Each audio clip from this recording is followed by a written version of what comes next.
So let us turn our Bibles sa Book of Acts. We are still in our series sa Aklat ng Gawa. Primarily, ang tema po natin din sa ating pag-aaral ng Aklat ng Gawa ay yung encouragement. No, primarily, it is yung how God's Word has encouraged our lives. And in the early church, paano po na napalaganap ang mabuting balita and how the Lord has touched people there during those times sa early church. And we can grow together sa ating study in the book of Acts. So can you turn your Bibles to Acts chapter 10? We will not read the whole chapter, but we will just read yung portion ng book of Acts, chapter 10. Let's stand up as we acknowledge God's word, and we will be reading from verses 1 down to verse 14. So let's read. Now there was a man at Caesarea named Cornelius, a centurion of what was called the Italian cohort, a devoted man and one who feared God with all his household, and gave many alms to the people and prayed to God continually. About the 9th hour of the day, he clearly saw in a vision an angel of God who had come in and said to him, Cornelius. And looking intently on him and becoming afraid, he said, What is it, Lord? He said to him, Your prayers and alms have ascended as a memorial before God. Now send some men to Joppa and summon a man named Simon, who is also called Peter. He is lodging with a tanner named Simon, whose house is by the sea. And when the angel who was speaking to him had left, he called 2 of his servants and a devout soldier of those who were his personal attendants. And after he explained everything to them, he sent them to Joppa. And on the next day, as they were on their way and approaching the city, Peter went up on the housetop about the 6th hour to pray. But he became hungry and was desiring to eat. And while they were making preparations, he fell into a trance and saw heaven opened up and an object like a great sheet coming down, lowered by 4 corners to the ground. And there were in it all kinds of 4-footed animals and crawling creatures of the earth and birds of the sky. And a voice came to him, Rise up, Peter, slaughter and eat. But Peter said, By no means, Lord, for I have never eaten anything defiled and unclean. Verse 15, and a voice came to him a second time, What God has cleansed, no longer considered defiled. Let's pray. Father, bless niyo po ang iyong salita sa aming mga puso. Patuloy naming makita ang kaluwalhatian mo. All this we pray in Jesus' name. Amen and amen. Let us all be seated in the presence of God. In these modern day times, with yung technology na we have been witnessing, yung increase ng wisdom which is prophesied sa Bible din. Yung spaceship, yung Artemis 2 was able to orbit the moon from Earth to the moon, and ito po yung pinakamalayong distance na daw po na naikot ng isang spaceship ang moon. And for our yung technology that we witness this, we see this sa social media, sa news, na-amaze po tayo.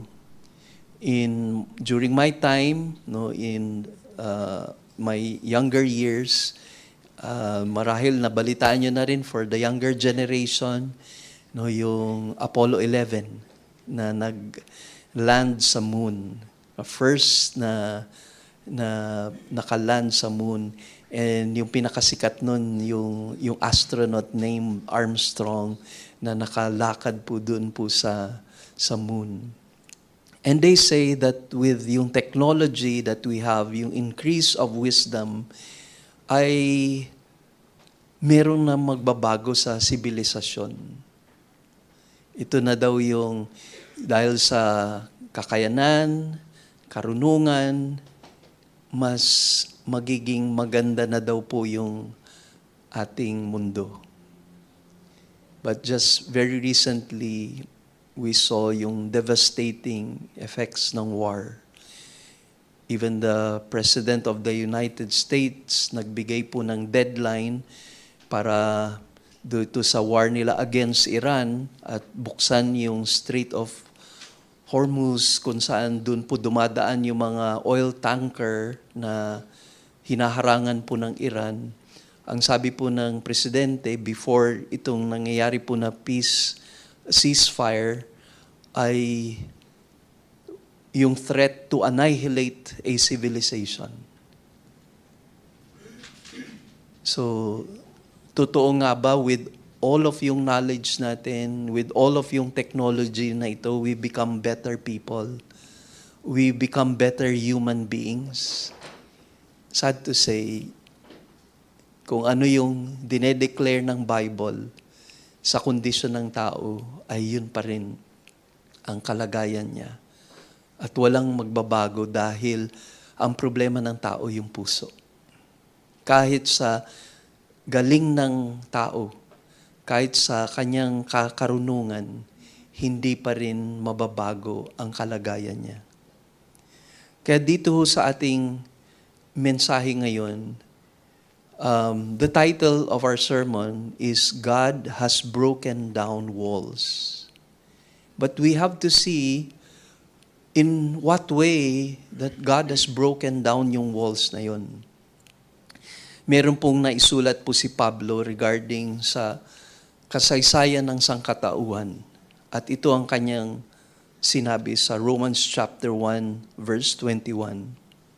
For even though they knew God, they did not honor Him as God or give thanks, but they became futile in their speculations, and their foolish hearts was darkened. Mankind is against God. Ito ang kasaysayan po ng sangkatauhan, ang rebelyon ng tao laban po sa Diyos. Nagde-deteriorate ho yun. Yung sinasabi nilang yung increase or dahil sa development ng civilization ay mas lalong magiging maganda ang kalagayan niya. Ito ang sabi po ng scriptures sa Romans 1:22-23. Professing to be wise, they became fools and exchanged the glory of the incorruptible God for an image in the form of corruptible man and of birds and four-footed animals and crawling creatures. This is yung story po ng tao. This is yung spiritual state ng tao. They claim to be wise, but they are, the truth to tell, they have become fools. At ipinagpalit ang kaluwalhatian ng Diyos, yung glory po ng immortal, incorruptible God, yung kanyang kaluwalhatian na dinidisplay sa atin through His creation, and yung sinasabi ng Scripture that He has placed eternity in our hearts. Kaya nga, hindi natin pwedeng ma-deny na merong Diyos. Kasi even yung mga astronauts no na nag-travel patungo dito ah, sa sky patungo sa moon, if ito po ang record na kanilang kiniklaim na they witness, no, some of them witness the God, no, who in His majesty created this wonderful creation. Kaya nga kung nakita niyo yung view from the sky or nearing the moon, kinunan po yung earth. No, 'di ba nakakamangha, no, na yung blue planet na ito na merong buhay, no, ay linikha ng Diyos.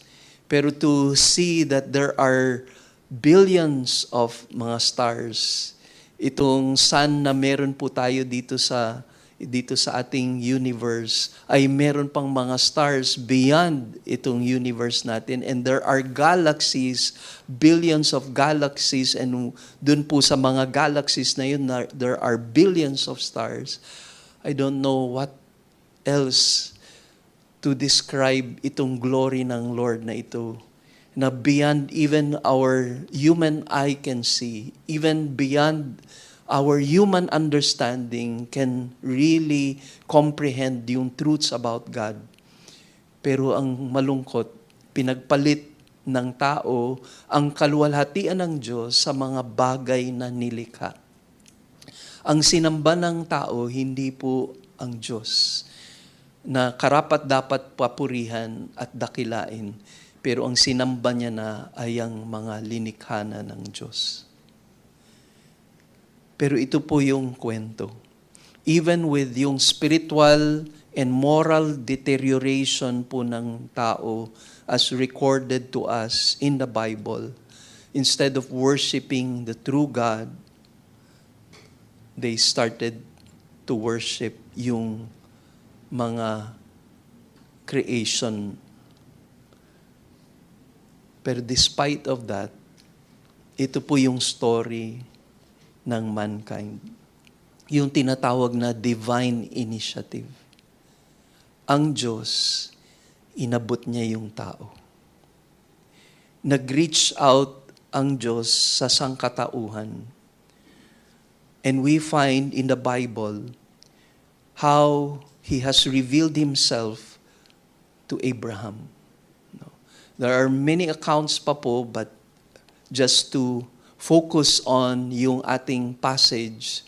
But God has revealed Himself throughout history, and He has revealed Himself to Abraham. Ito po yung nakarecord sa Genesis 12, 1-3.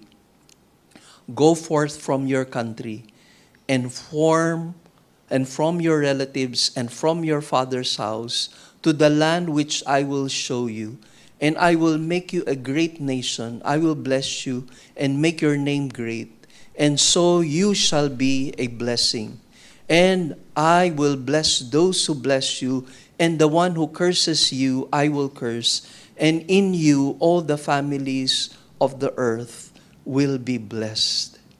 Meron pong covenant ang Diyos, may pangako ho ang Diyos kay Abraham na tinawag niya from the land of Ur and Chaldeans. At kung saan po siya tinawag ay in modern day time na country po kung saan galing po si Abram, ay isang country na nag-worship ng maraming gods, polytheistic na nation.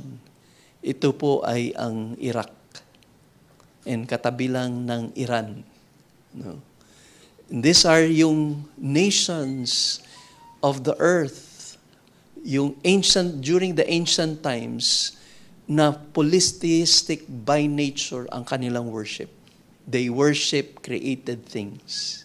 Pero wag po natin tanggalin yung kalagayan din natin in this modern day times. We may not be worshiping mga forms ng mga animals or any images, pero we worship ourselves, we worship money, we worship pleasure. Yan po yung pinagpalit natin sa kaluwalhatian ng Panginoon. Kaya from this nation ay tinawag niyang isang person from yung background of being a pagan. And God revealed Himself to this man. God and the only God, pinakilala ng Diyos ang kanyang sarili. At sumunod siya. At ang pangako ng Diyos, mula sa iyo, Abram, ay magiging dakila kang bansa. From your descendants, you will become a great nation. And the nation that will bless you will be blessed. The nation that will curse you will be cursed. Hanggang ngayon, nakikita pa ho natin yung mga kaganapan sa mundo na ito kung paano na meron pa rin plano ang Diyos sa nation na kanyang hinirang. And in His mercy, He has not turned back His plan for mankind. Hindi po niya tinalikuran ang sangkatauhan. Inabot niya ang sangkatauhan sa pamagitan ng taong ito kung saan ipapakilala niya ang kanyang sarili.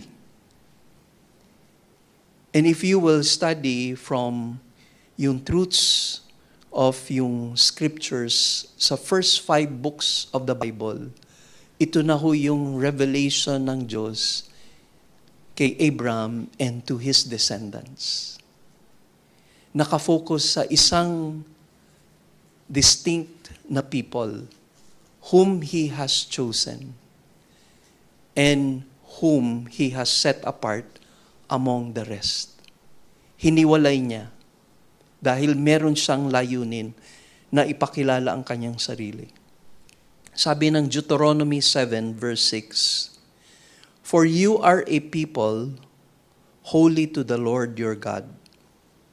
The Lord your God has chosen you to be a people for His treasured possession out of all the peoples who are in the face of the earth." So now we know yung specific, although there will be a greater fulfillment dito, ang dahilan kung bakit ihihiwalay niya ang mga taong ito ay para makilala ng ibang nations that they have a treasured possession, and that is the only true God, Yahweh. Kaya when He has chosen this nation, hindi out of favoritism, kasi sabi ho ng Bible, pinili sila hindi dahil they were a great nation, that they were great in number. Sabi, wala. It is out of the sovereignty ng Diyos na pinili niya itong nation na ito. He chose them for the purpose of revealing His righteousness, and revealing His holiness. Sinet apart niya ito para ipakilala niya ang kanyang sarili na banal na Panginoon, totoong Diyos, wala nang ibang Diyos, lahat ng mga Diyos-Diyosan ay hindi kailanman dapat sambahin, kundi ang Diyos na ito na nagpakilala. At sabi po ng Bible, there will be a greater revelation of Himself because He will send His only Son, His begotten Son, mula dito sa nation ng ito ng Israel. So if you think of it, and if you study carefully, the blessing that God has promised to all the nations through the nation of Israel is because of eventually mafulfill yun, yung Messiah, Jesus Christ. And Jesus Christ was born as a Jew, isang Hudyo. Ang tumayong mga parents niya ay si Joseph and Mary. They were of the tribe of Judah, which was even prophesied that Jesus will be a descendant of Judah. And from this tribe, Judah, will come and be raised as a king of Israel, si King David, the greatest king that Israel has ever produced, David. But there is a greater king who will come. And sabi po ng Diyos kay David, His kingdom will never end. Mula sa iyo, David, merong hari na dadating at yung kaharian niya ay walang katapusan. Kaya from that history, we also saw the ministry of our Lord Jesus Christ. In His public ministry, He chose 12 Jewish men to be His apostles.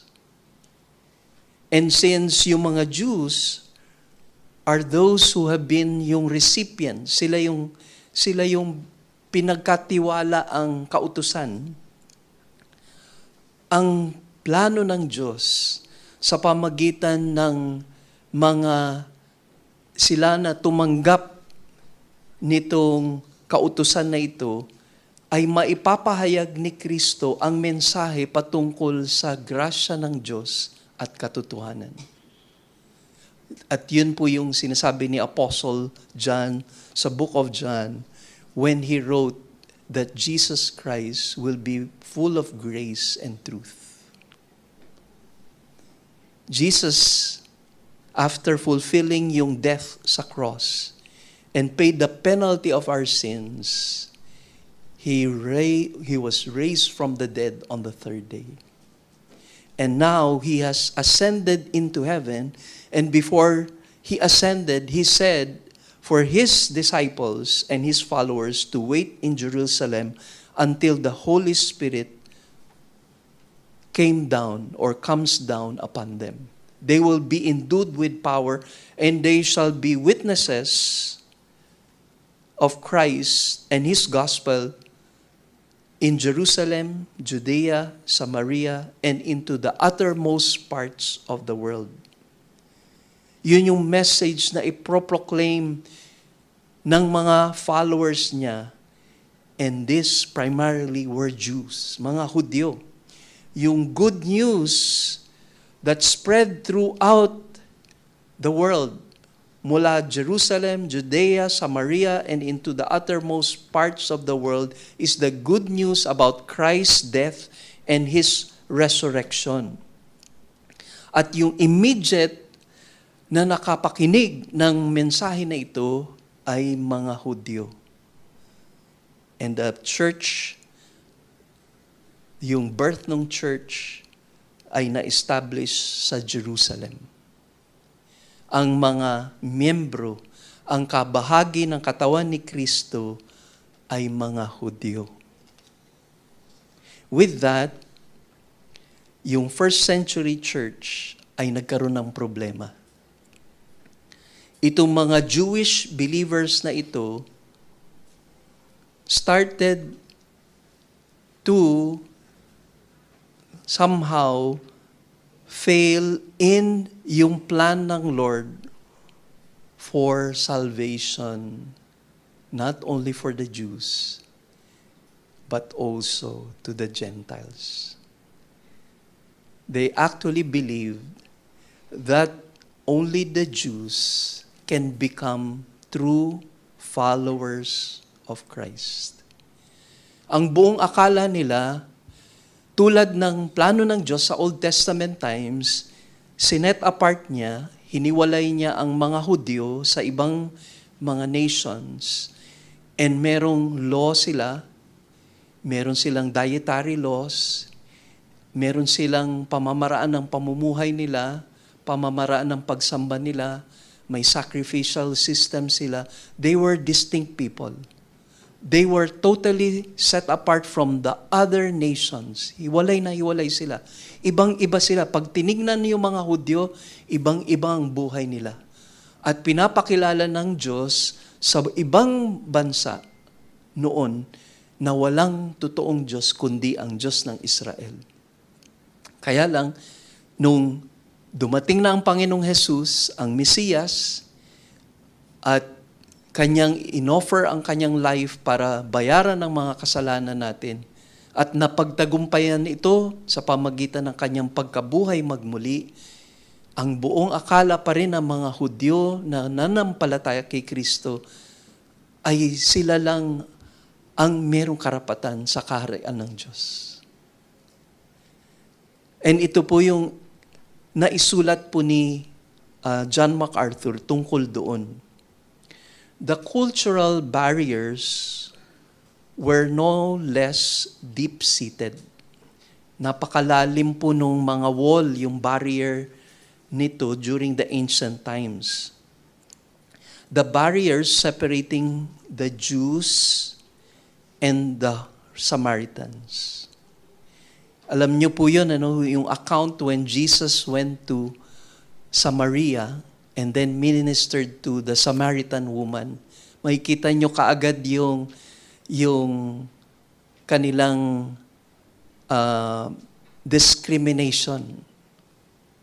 Or pwedeng sabihin sa term natin ngayon, racist. Diba? Sa modern day time. Yung Hudyo, mataas, superior ang kanyang paniniwala sa kanyang sarili at hindi dapat makihalubilo sa mga Samaritano na half-Jews. Hindi po pure na Jew ang mga Samaritans dahil nung nasakop po ng Assyrian Empire ang Northern Kingdom, yung 10 tribes, ay nag-intermarry yung itong mga Assyrians and other nations sa mga Hudyo sa Northern Kingdom. At yun na ngayon, nung time ni Jesus, ang tinatawag na mga Samaritans. Kaya yung mga Hudyo, para makarating sila sa northern part ng Israel, kung ito ay sa Galilee, Capernaum, Cana, lilihis sila sa Samaria. Pero si Jesus pumunta sa Samaria and ministered to the Samaritan woman. From the account of the Bible, na nagkaroon na ng bagong kaunawaan ng mga disciples ni Jesus when He ministered to the Samaritans, even the Gentiles during the time of the Lord, meron din encounter uli ang mga believers, ang mga lingkod ng Diyos sa mga Samaritans.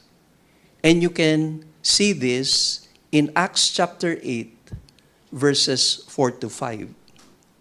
So, turn your Bibles there sa Acts chapter 8, verses 4 to 5. Sabi po doon, si Philip, one of yung evangelist po ng early church, sabi po doon, therefore those who had been scattered went about preaching the word, kasi meron ng persecution, so nakalat na po yung mga Christians, na mga Hudyo. Philip went down to the city of Samaria and began proclaiming Christ to them. So tama yung fulfill na po yung sabi ni Jesus. Wait in Jerusalem until the Holy Spirit comes upon you, and you will be my witnesses, Jerusalem, Judea, and Samaria. So Acts chapter 8, naabot na po ng mga disciples or apostles ng Lord ang Samaria. Now go to verses 14 to 15 ng Acts chapter 8. So now when the apostles in Jerusalem heard that Samaria had received the word of God through Philip, yung evangelist po, sabi ho dito, they sent them Peter and John, who came down and prayed for them that they might receive the Holy Spirit. And to continue with yung reading na yon, if you can read this on your own, they were baptized by the Holy Spirit. The Samaritans who were despised by Jews, despised by yung mga pure na Hudyo, ay binautismohan ng banal na Espiritu. So wala nang distinction sa kanila. Half Jew ka, Hudyo ako, nanampalataya ka kay Kristo, nabautismohan ka ng Espiritu Santo, wala na tayong pagkakaiba, wala nang distinction. And yung barrier was broken among the Samaritans. Unti-unti, na-break po yung barrier na yon. Pero ito po yung another problem. So if the Jews had a hatred towards mga Samaritans, they hated the Gentiles all the more. So kung dinidespise ng mga Hudyo ang mga half-Jews na mga Samaritans, mas lalo pong galit ang mga Hudyo sa mga Gentiles. And yung barrier na yon, yung wall na yon, ay napaka-formidable. Ang hirap basagin, ang hirap sirain po yung wall na yon dahil ang mga Hudyo, kung meron po silang hindi or meron silang pagtawag po na disgusto, no? Tama ba yung term na yun? May pagka-disgusto sila sa mga Samaritano, mas lalo nilang galit ang mga Gentiles. Remember si Jonah? Di ba sabi ng Lord, Jonah, punta ka sa Nineveh. And ito, ang Nineveh, is the capital city of Assyria, na sumakop sa nation, yung 10 tribes, yung Northern Kingdom, at pinagtutorture sila, pinahirapan sila ng mga Assyrian. Tapos sabi ni Jonah, ba't ako pupunta sa mga Ninevites? No? Kaya tumakas siya kasi ayaw niyang ma-save ang mga Gentiles. So pumunta siya ng Tarshish. Supposed to be Tarshish sa modern day times ay Spain. So dapat pumunta siya sa east, pumunta siya sa west. Pero nahuli siya ng Lord. Siya ay nalunok ng napakalaking isda dahil sa pagtakas niya sa kalooban ng Panginoon. Ngunit dinala uli siya. Nung nagrepent na siya, nanalangin na siya, dinala uli siya sa Nineveh. At nung nag-preach siya sa mga Ninevites, tumanggap sa Panginoon. Nagrepent ang mga Ninevites. And somehow, dala-dala po ito ng mga Hudyo after generations upon generations.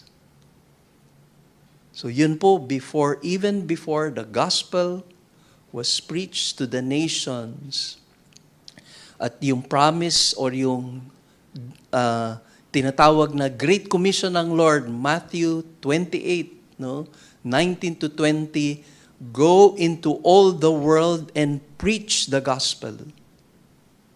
Preach the gospel to the nations. Kailangan nila embrace yung all the nations and bring forth yung message of yung gospel of Christ. Kaya, yung barrier, no, at that time, ay nasira po. It was broken, yung barrier na yun. It was torn down. Yung kanilang galit among the Gentiles.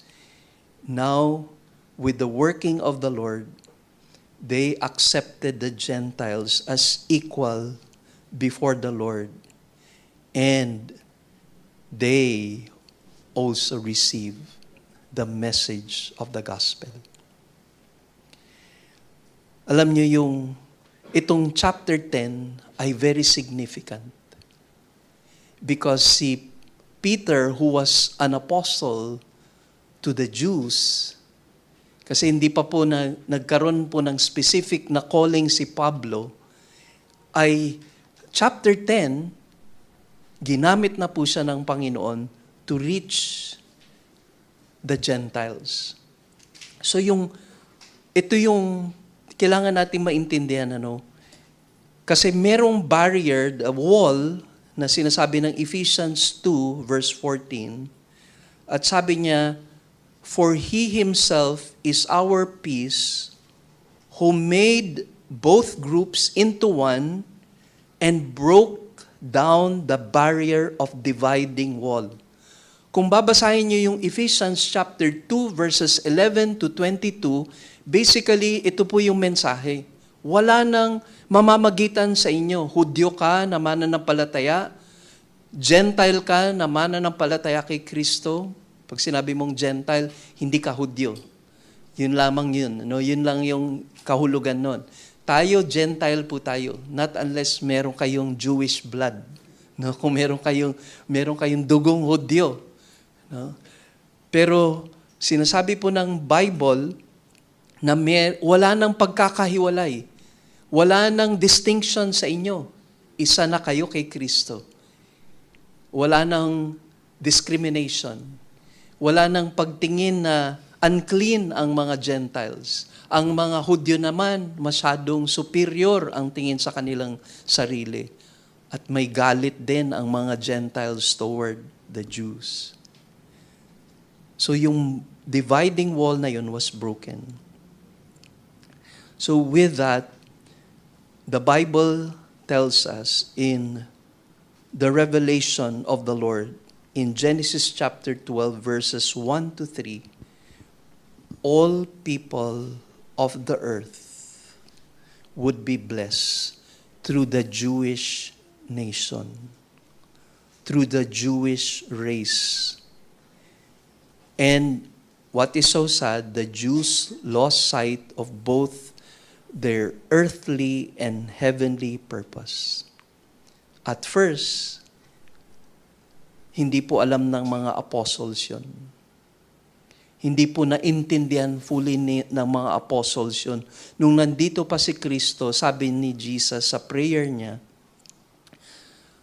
or sa kanyang pag-speak of yung plan niya, sa John 10:16, "I have other sheep," referring to Gentiles, "that are not of this sheep pen," Israel. Meron akong mga tupa na hindi kabahagi ng itong sheep pen na ito. I must bring them also. They too will listen to my voice, and there shall be one flock and one shepherd. Jesus' plan, God's plan for yung salvation is not only for the Jews, but also for the Gentiles. Kaya sabi ni Paul sa Romans 1:16, "I am not ashamed of the gospel of Christ, because it is the power of God unto salvation, first to the Jews." Sila yung unang recipients ng blessing na yon, even when God has called them and set them apart, kasi merong plano siya. Pero sabi niya, hindi natatapos doon kasi aabutin niya din yung mga Gentiles. At ito na yung story tungkol sa pag-break na nung barrier na yon at prinoclaim na wala nang barrier between the Jews and the Gentiles. At ang ginamit ng Panginoon para mabuksan ang kanilang isipan patungkol sa plano ng Diyos sa kaligtasan ng mga Gentiles ay si Peter. God opened the door for the uncircumcised. Yung circumcision group, yung mga Hudyo, na sinasabi nila, they are the ones who are the covenant people of God dahil sa sign ng covenant na circumcision. Hindi. Pati yung uncircumcision group, aabutin na ng Panginoon. So, scene 1, yung una eksena, si Cornelius, isang centurion, and as a person who is a devout man. Sabi po ng Acts chapter 10, verse 1. "Now there was a man at Caesarea named Cornelius, a centurion of what was called the Italian cohort, a devout man and one who feared God. Dito po sa Acts chapter 10, verses 1 to 20, at least from what we will study dun po sa unang eksena, is yung tinatawag na very significant and important events of yung Gentile being included in the church through the salvation of Cornelius and his household and those who were gathered together with Cornelius. So ito po ang kaganapan. Una, tandaan natin, dinedeclare ni Apostle Paul that all have sinned and fallen short of the glory of God. Hindi sa understanding ng mga Hudyo na sila lang ang separated from the world. They are the ones who are righteous and holy dahil nasa kanila yung Ten Commandments at dahil nasa kanila yung Ten Commandments, isinasakatuparan nila lahat ng requirements ng law at yun ang nagbibigay karapatan sa kanila sa Diyos. Pero sinabi ni Pablo, Hudyo, merong law, makasalanan. Chapter 2 yun ng Romans. Chapter 1, Gentile, walang law, makasalanan. Kaya sa chapter 3, yun yung ang kanyang final na statement. All have sinned and fallen short of the glory of God. So since man is dead sa kanyang mga kasalanan, ang salvation cannot come from him. Walang maliligtas. Kahit meron kang law, kahit gaano ka, ang tingin mo sa sarili mo ay napakatuwid mo na tao, napakabanal mo sa iyong kaninong mga practices mo, sa devotion mo. Sabi ng Biblia, ikaw ay makasalanan.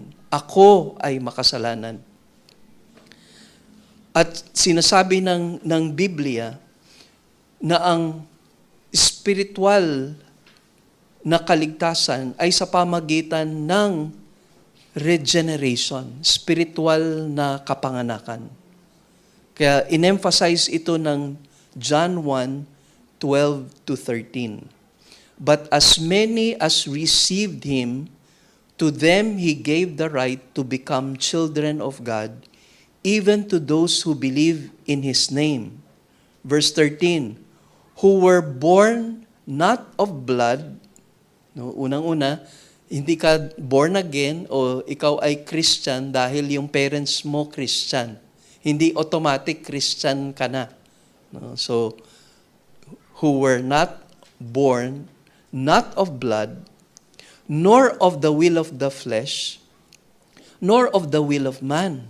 Hindi dahil ginusto mo, dahil sa kakayanan mo o ginawa mo na ikaw ay ligtas, kundi sabi ni Apostle John sa verse 13 ng chapter 1, but of God. At tuloy-tuloy po itong ine-emphasize ng Bible that salvation is not man created.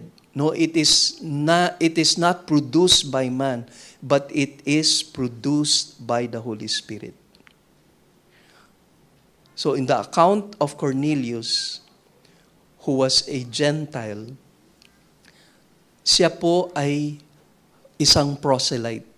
Na-convert po si Cornelius, isang Romano, isang centurion na kumilala sa Diyos ng Israel. So he was a convert. No, Romano si Cornelius na convert sa Judaism. So tingnan po natin yung life ni Cornelius. Ang sabi dito, he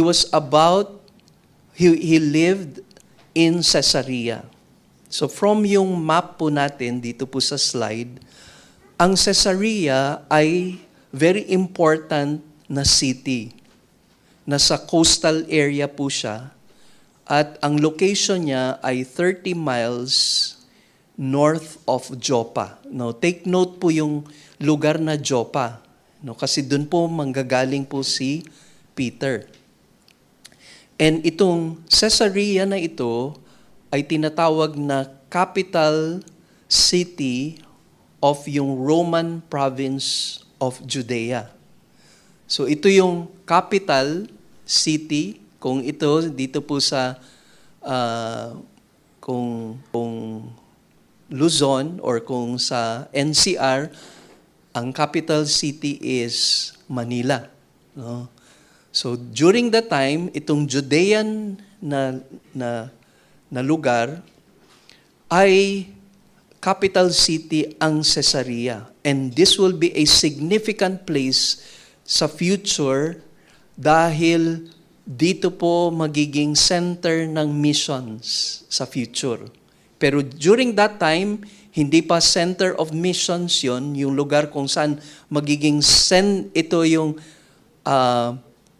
place kung saan magsisend ng missionary sa iba-ibang dako ng mundo. At kung i-estimate mo yung from Joppa to Caesarea ay 30 miles away. So, tininay ko i-Google kung gaano kalayo yung 30 miles. Kung saan nagmumula si Peter na naka-receive siya ng vision ay mula Quezon City to Tanay. Yun yung layo nun. No? So, ito yung Judea, province of Judea, ang Caesarea. At merong pong matinding garrison po ito na pinangungunahan ng mga tinatawag na Roman Legion. So ano po yung Roman Legion? Ang strength ng army niya is 6,000 men. So kung ano yung Roman Legion, meron siyang 6,000 mga sundalo. Hinati ito sa 10 cohorts. No? Kaya doon sa 10 cohorts na yon ay merong 600 na tao. Pero dinivide pa rin po yan, ang centurion ay magko-command ng 100 na mga soldiers. So sa isang legion, merong 60 centurions. 60 centurions at bawat centurion ay humahawak ng 100 mga sundalo. Ito yung backbone ng Roman army. Kaya, very significant po ito kasi si Cornelius was not just a good soldier. He was commanding a group of 100 soldiers. Pero ito po yung kakaiba kay Cornelius. Kahit meron siyang Roman and pagan background, he was a devout man. He was serious in seeking God, the God of Israel. At alam po natin na ang salvation ay hindi sa pamagitan ng kakayanan ng tao kaya siya maliligtas. Hindi pinili ng tao na maligtas siya. Alam natin na ang Diyos ang kumaugnay sa tao para siya ay maligtas.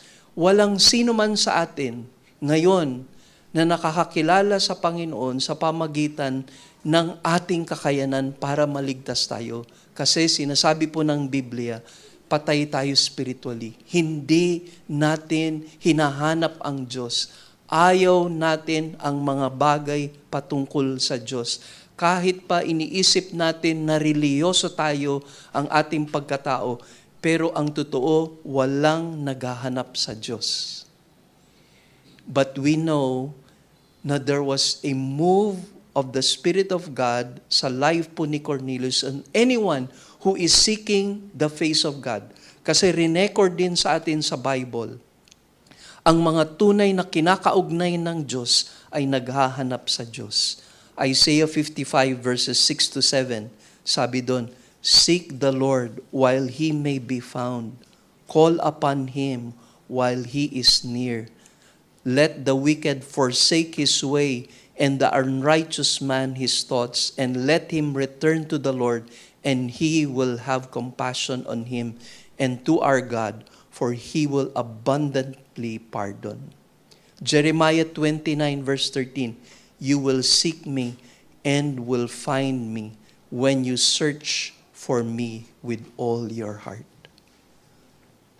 So with the heart of Cornelius, sinasabi po ng Bible, he was a God-fearing man. And the Lord moved upon his dark soul so that he abandoned his pagan religion and started worshiping the true living God who is Jehovah God or si Yahweh. But hindi lamang nagtapos doon sa pagkilala niya sa Diyos ng Israel, because in God's sovereign election, sa kanyang pagpili kay Cornelius, ay nag-respond po si Cornelius with a seeking heart, and God moved to prepare him dito po sa account na ito.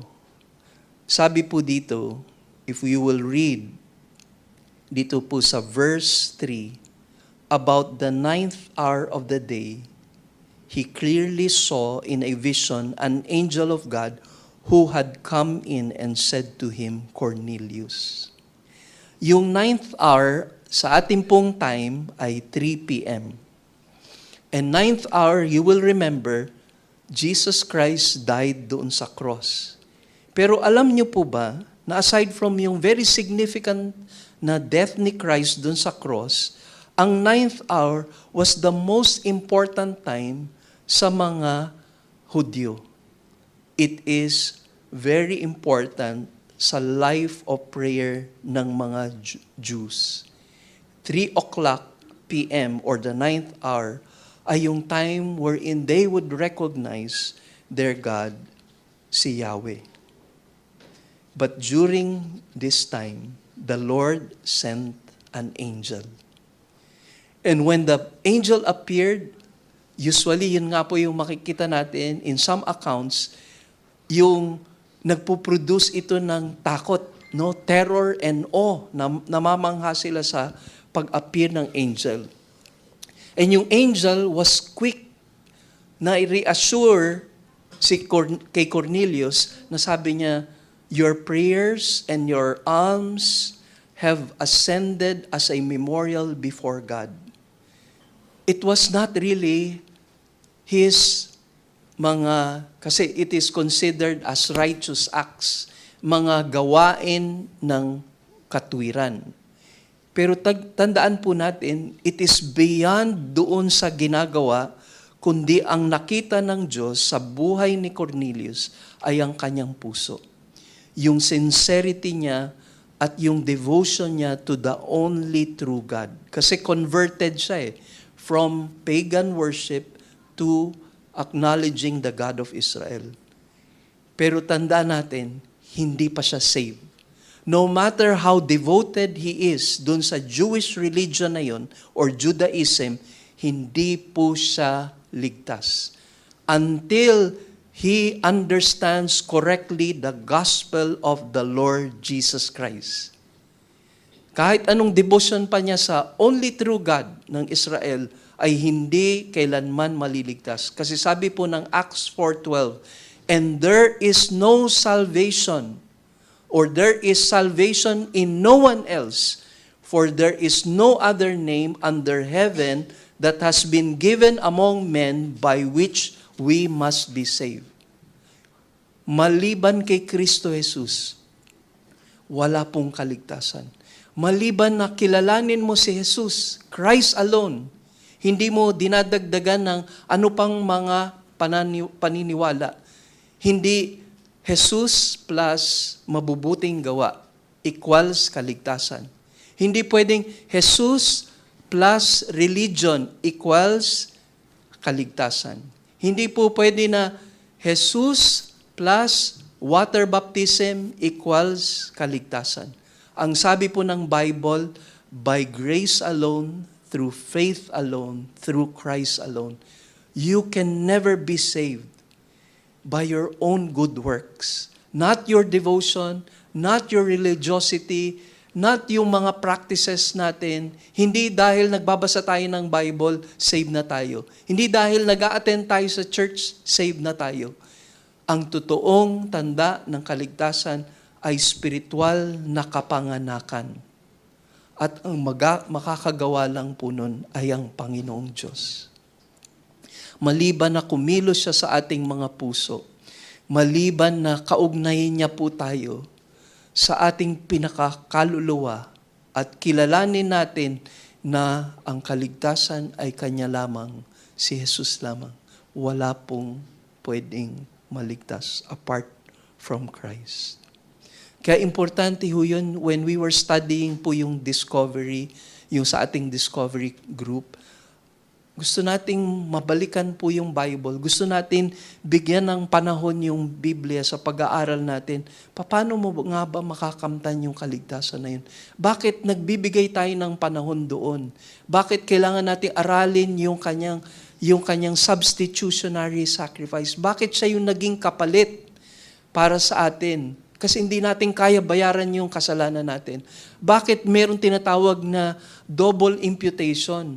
Yung double imputation, ipinatong kay Kristo yung sumpa ng kasalanan. Siya ang umako lahat nun kasi hindi natin kayang bayaran. Si Jesus ang kailangan magbayad. Perfect siya, walang bahid ng kasalanan. Siya lang ang pwedeng magbayad. At nung nanampalataya ka sa buhay niya, sa kanyang kamatayan sa krus at muling pagkabuhay niya, sabi ng Biblia, ang katwiran ni Jesus ipinatong sa iyo. Yung righteousness ni Christ ang nakapatong sa isang mananampalataya at ang nakikita ng Diyos sa isang taong nanampalataya kay Kristo sa kanyang nakumpleto at na-perfect dun sa kanyang sacrifice, ang makikita niya ay si Jesus at ang katwiran ni Jesus sa buhay ng isang mananampalataya. Kaya preparasyon ito sa second scene sa pagdating ni Peter. Sa Acts chapter 10, mula verse 9, sabi doon, on the next day, as they were on their way and approaching the city, Peter went up on the housetop about the 6th hour to pray. But he became hungry and was desiring to eat, but while they were making preparations, he fell into a trance. Hindi ko na lang po binupuntahan yung mga detail. So si Cornelius, or an angel appeared to Cornelius. At sabi niya, puntahan mo si Peter, si Simon, also called Peter. And ang dahilan doon, dahil si Peter ang pupunta kay Cornelius para ibahagi ang salita ng Diyos. So sa mga panahon na ito, nung kinaugnay ng Diyos, si Cornelius, si Peter had an encounter. No, gutom po siya noon, nagpe-prepare na siya sana, no, kumain, pero at that moment, he fell into a trance. Ibig sabihin, there was even consciousness, but he was encountering God in the midst of yung time na ito. So sabi dito sa Bible, na nandun si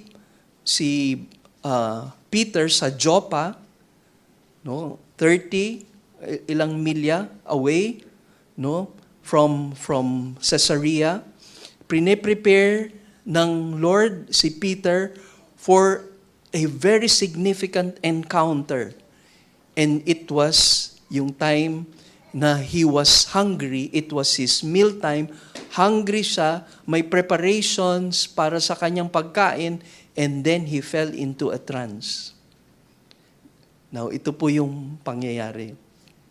You can read this on your own, but meron siyang vision during a trance, ay merong mga unclean na mga animals na nahulog mula sa isang sheet. At sabi ng Panginoon kay Peter, kill and eat. Pero yung mga animals na yon ay mga unclean. So for those who studied sa IBI, meron pong mga specific na dietary laws And doon nyo nalaman yung kosher.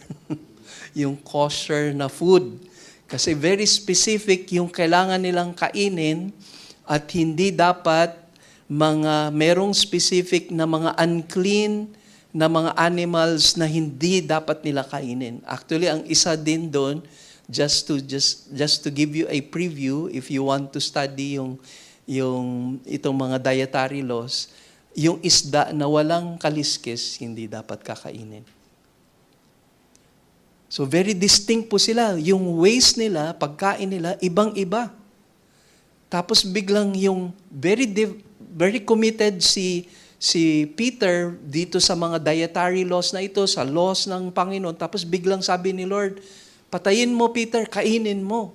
Sabi niya, Lord, hindi ko yan makakain. Marumi yan, unclean yan.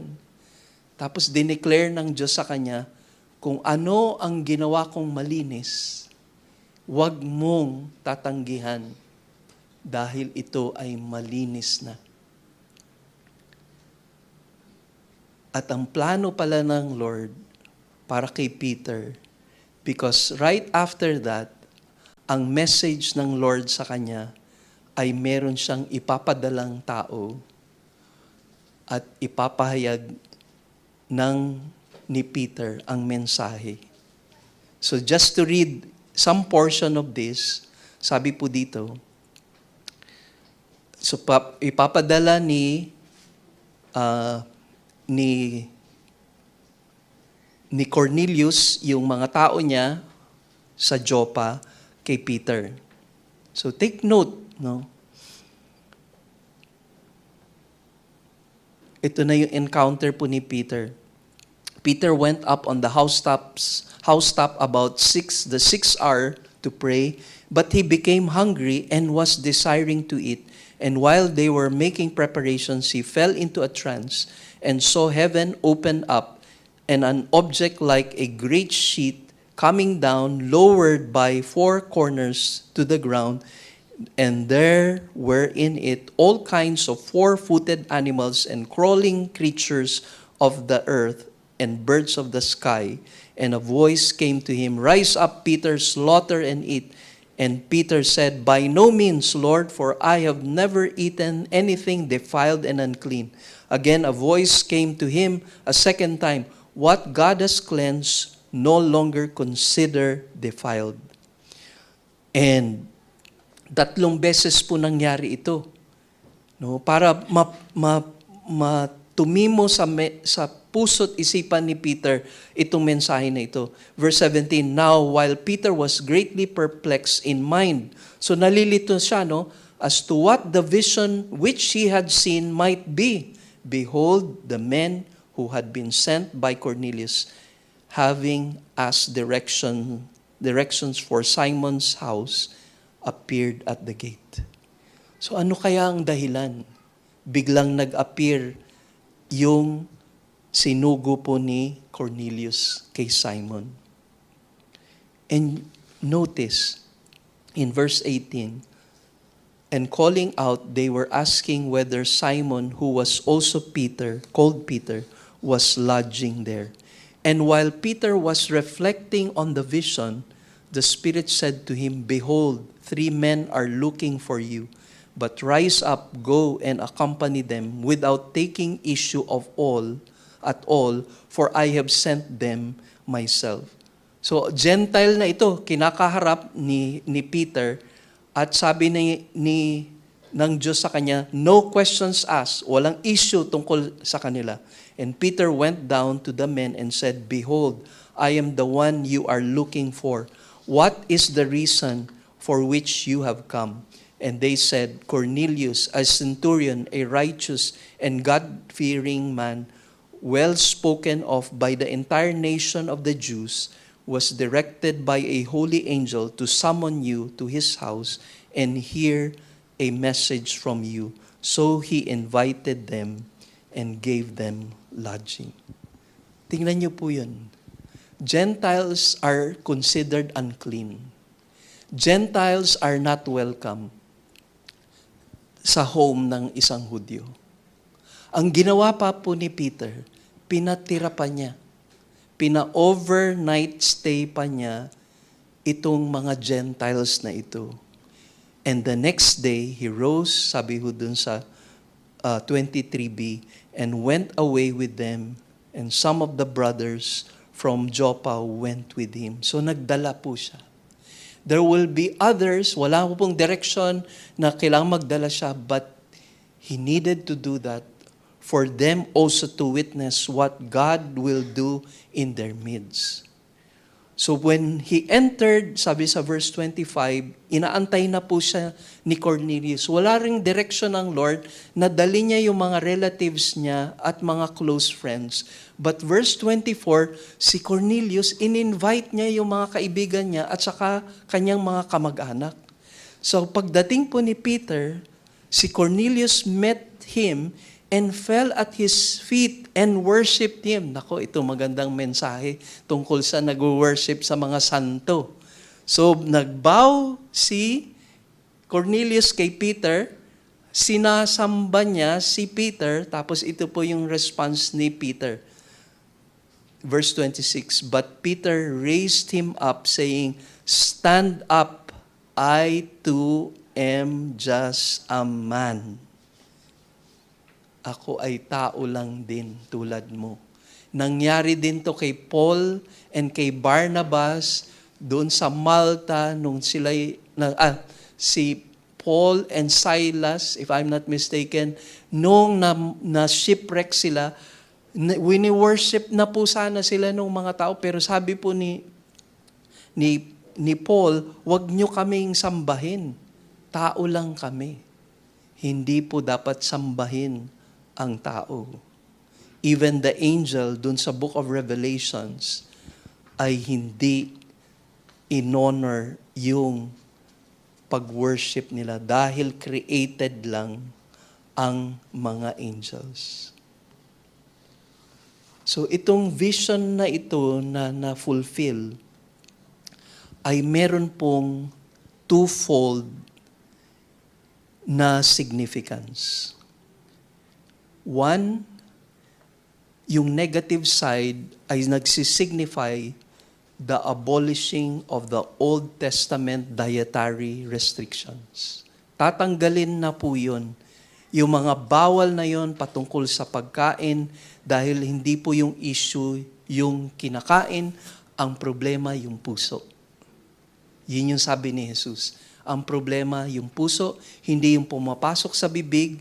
Ang problema kung ano ang laman ng puso ay lumalabas sa bibig at lumalabas sa kanyang pamumuhay. Kaya this will be separate na mga topics na we will be discussing na naging issue yan ni Paul nung time na merong mga Jews na nayayanig dun sa mga Gentiles na kumakain ng mga dinuguan at kung ano-ano pa ng dinakdakan at so nasa-shock po sila doon sa pagkain ng mga Gentiles. So hindi naging issue. Ang positive side, yung vision na ito pictured the inclusion both of the Gentiles na nagsisimbolize na unclean animals na hindi na sila unclean kundi kabilang na sila sa katawan ni Kristo. Yun ang magiging significance nun. Because in scene 3, Peter and Cornelius submitted themselves to the will of God. So when they committed themselves, nung sumunod si Cornelius, pinadala niya yung 2 men niya to reach out to Peter.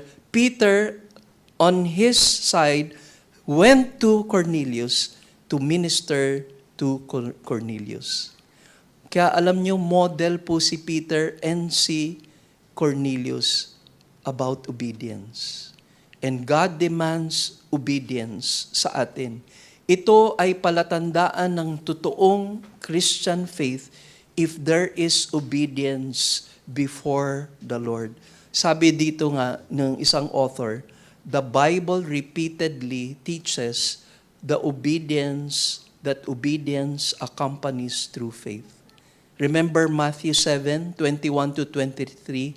Not everyone who says to me, Lord, Lord, will enter the kingdom of heaven, but he who does the will of my Father who is in heaven will enter.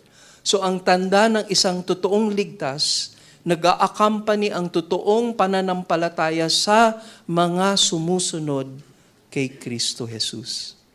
And that is what we saw in the life of Cornelius and si Peter. Now, we go to the last part.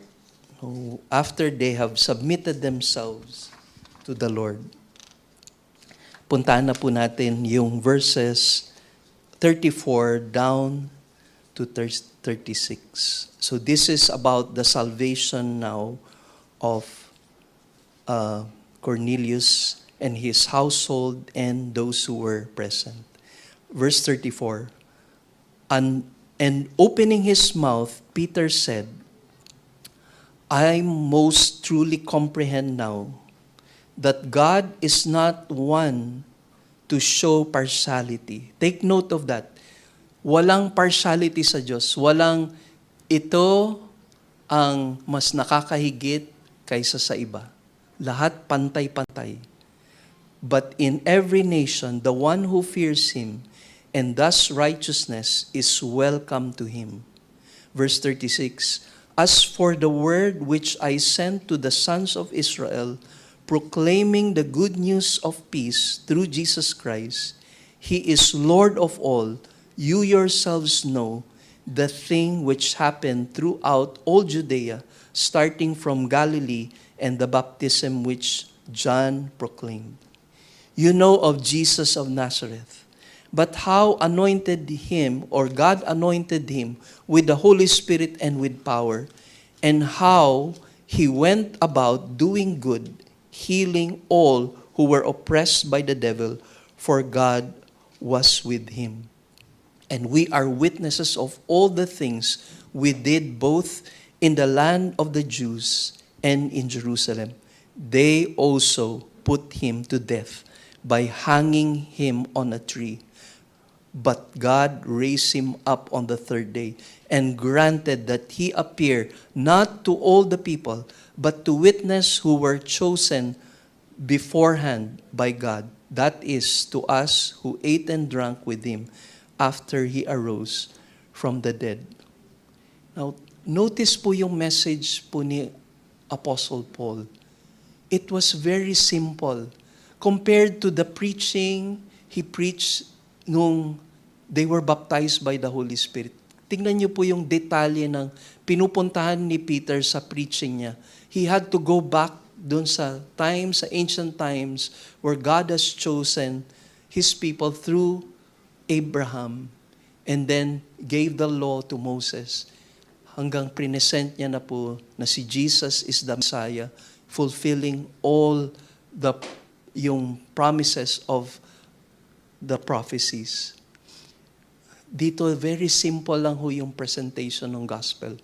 Very direct po siya.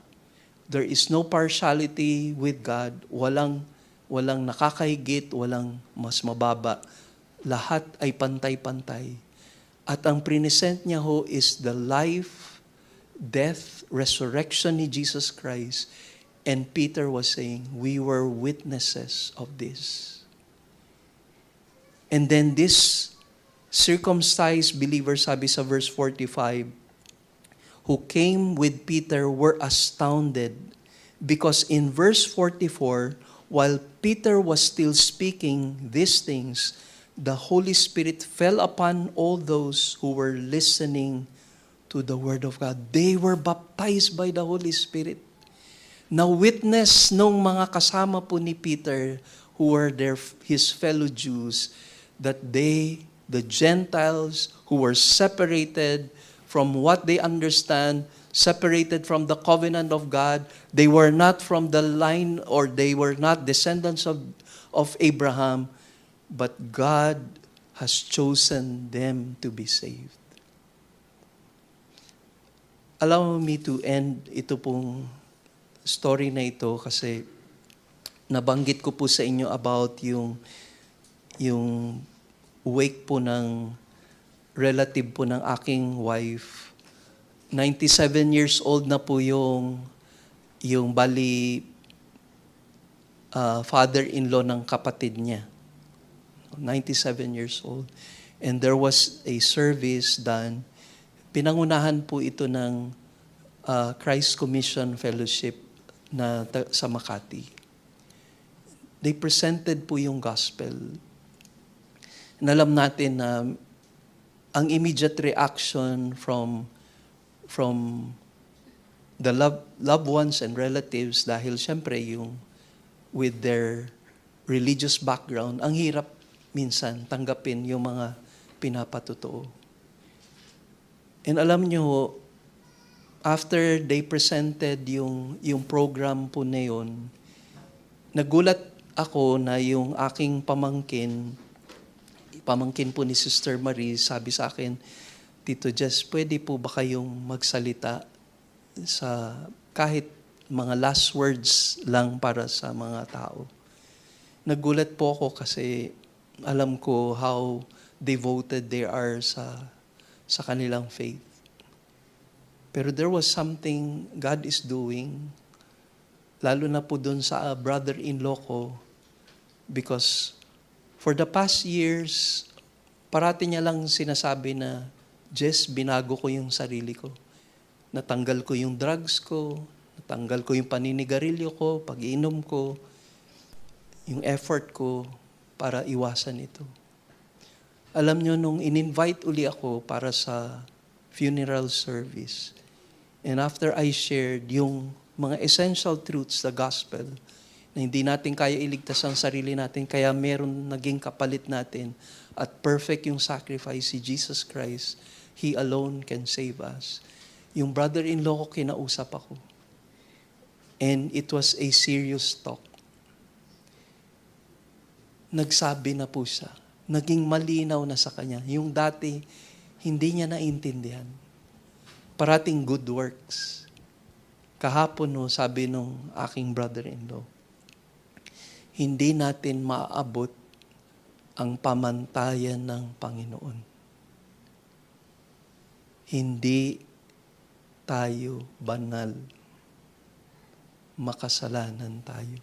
Sabi ko, Lord, parang gusto kong maiyak nung time po na yun. Kasi alam niyo po, yun na po yung naging burden po ni Sister Maris ever since.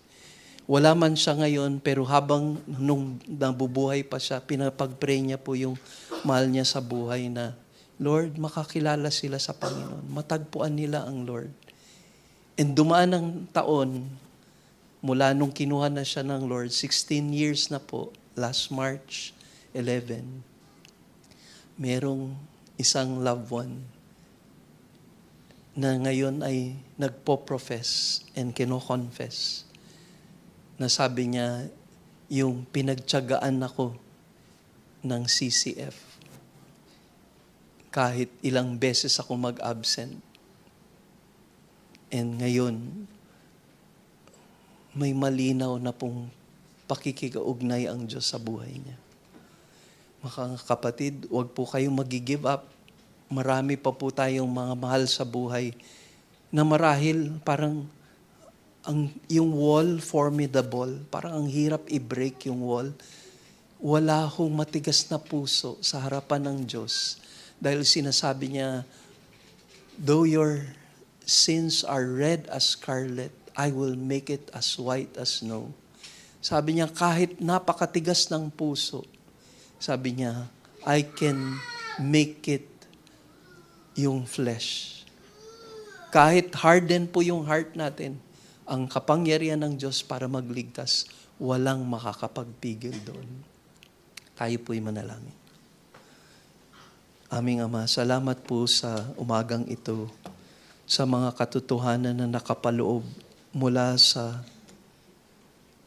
narrative ng life po ni Cornelius na ay Gentile.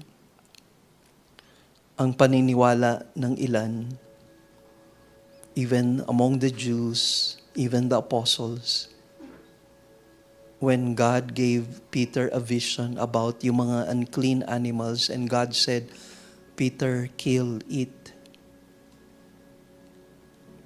He said, "No, Lord, I cannot eat something that is unclean." But our Lord said, "What I have made clean,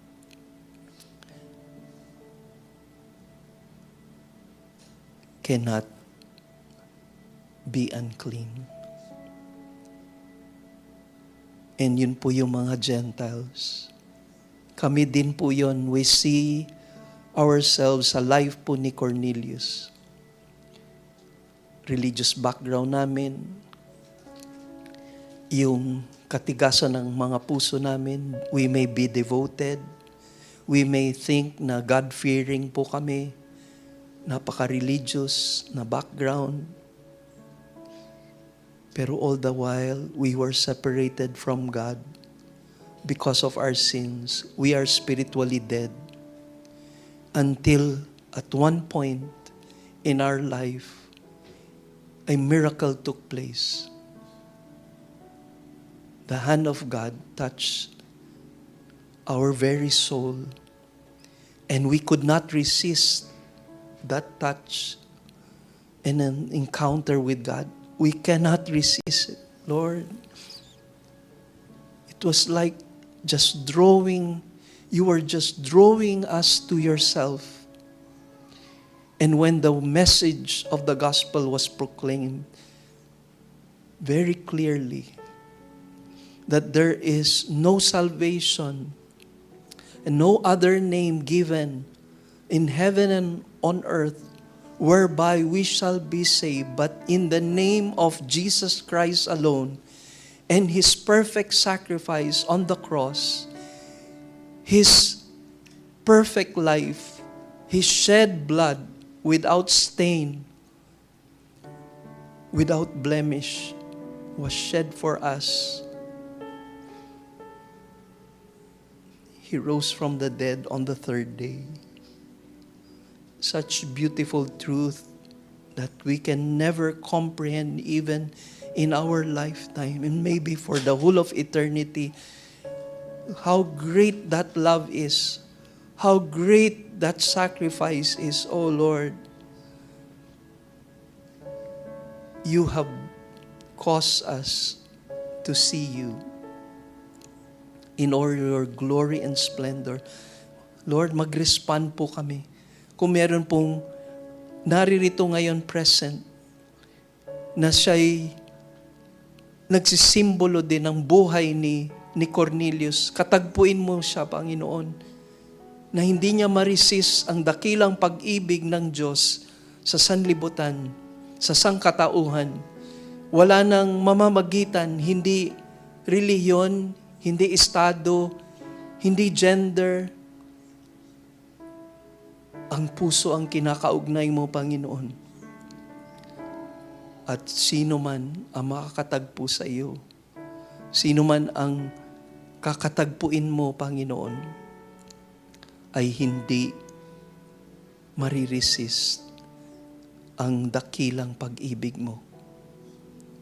Lord, save our loved ones. Thank you sa mga bunga ngayon na nakikita namin sa mahal namin sa buhay, na makilala kanila ng personal at magkaroon ng totoong kapayapaan sa kanilang kaluluwa dahil nakita nila kayo sa iyong kaluwalhatian. Lord, buksan mo pa ang maraming mga spiritual na mata. Ngayon na nagtatanong sila, anong mga nangyayari ngayon? Ano ang seguridad ng aking buhay? Anong mangyayari sa future para sa aking pamilya? Anong mangyayari sa aking future? Lord, the greatest problem of man is not food. It's not primarily gasoline. It's not primarily the essential needs of this present life. The greatest problem of man is sin. And may naging solusyon sa napakalaking problema ng tao na kasalanan. At yun ay ang Panginoong Hesukristo. Panginoon, katagpuin niyo po ang aming bayan. Kaawaan niyo po ang bayan na ito na nagkiklaim na only Christian nation sa buong Southeast Asia. pero ang pamumuhay ay taliwas sa mga profession of faith. Hindi Kristyanismo ang tunay na nakikita. Ang prayer namin, matagpuan nila ang Kristo ng Biblia. At yun ang magpapabago sa kanila. Lord, salamat po sa buong umagang ito at sa aming patuloy na pagkilala sa iyo, sa iyong mayamang grasya.